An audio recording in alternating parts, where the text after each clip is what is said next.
The City of Stratford has closed the Stratford Rotary Complex, including the arenas, the walking track, meeting rooms.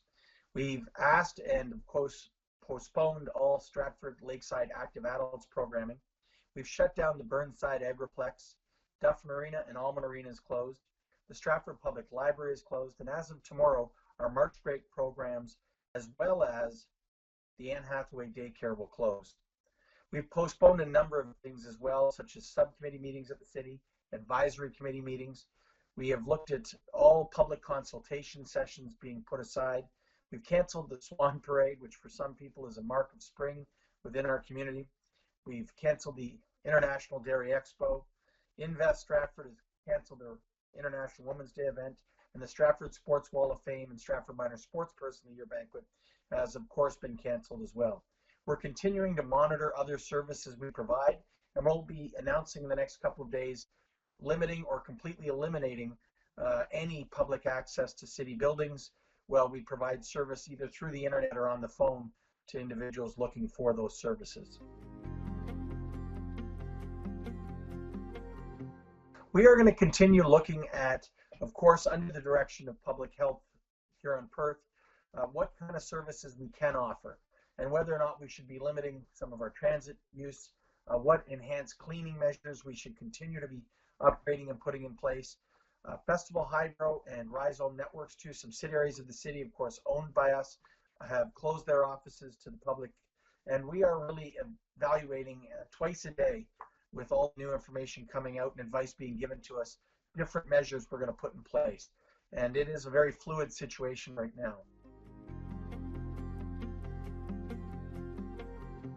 We are working to look at how we can support individuals that are isolated within their own homes or the most vulnerable or seniors and shut-ins. We have reached out to the Council of Churches in Stratford to get a list of volunteers they may possibly have within their congregations, looking at coordinating some of those to help provide whatever services are needed for the shut-ins and most vulnerable. But we're also asking them to help identify vulnerable people within our community, and we will be doing more with that over the next day, of course, giving people an opportunity to register for those types of services. What we want to do is understand what services we're going to offer before we reach out to the public and ask for help. We feel that's the best long-term solution of ensuring public safety and making sure we don't risk anyone else becoming infected with this virus. We are looking at all services that are essential to the operation of the city, whether it be water, wastewater and sewer, hydro services being able to have continual operation, supporting the cleaning of public facilities, those in public and social housing, and those on Ontario Works, and of course any homelessness initiatives that we have. We want to make sure they continue so that people have a safe place to stay and live. These are the type of challenges that are, of course, providing us what I would call the issues that we need to look at. Some of the city services we offer are not going to be in high demand over the coming weeks, so we're trying to find ways to ensure the services people are really going to need are going to be available to them.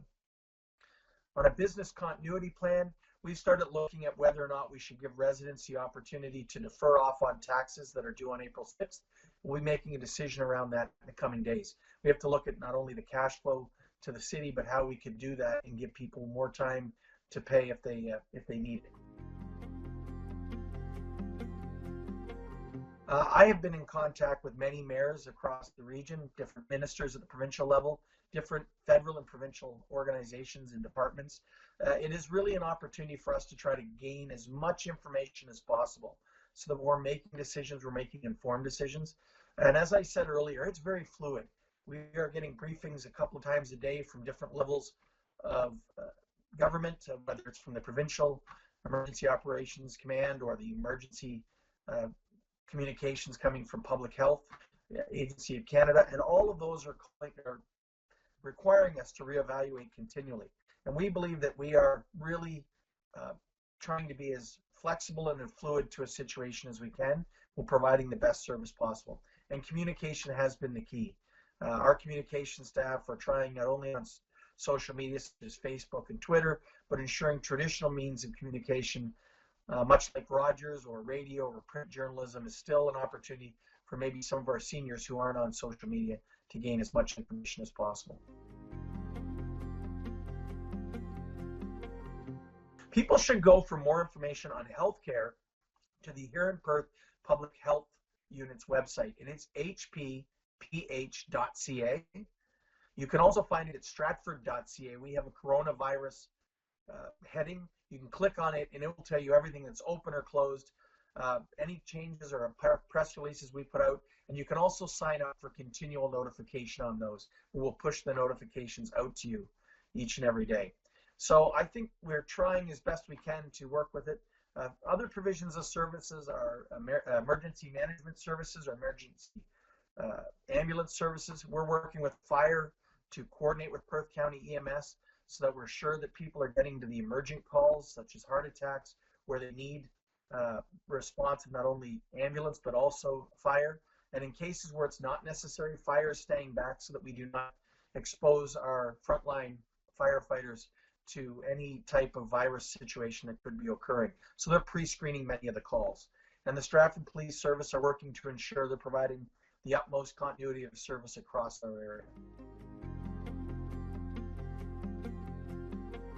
I would just say to people right now, self-quarantine, self-isolation, social distancing, not going out if you don't have to, is probably the best way to stop the spread of this. Washing your hands continually, cleaning surfaces within your home, and of course thinking of those less fortunate. And if there's an opportunity you can help a neighbor, a friend, or somebody from work or in the community get items they don't have, that's important. We'd ask people to stop hoarding.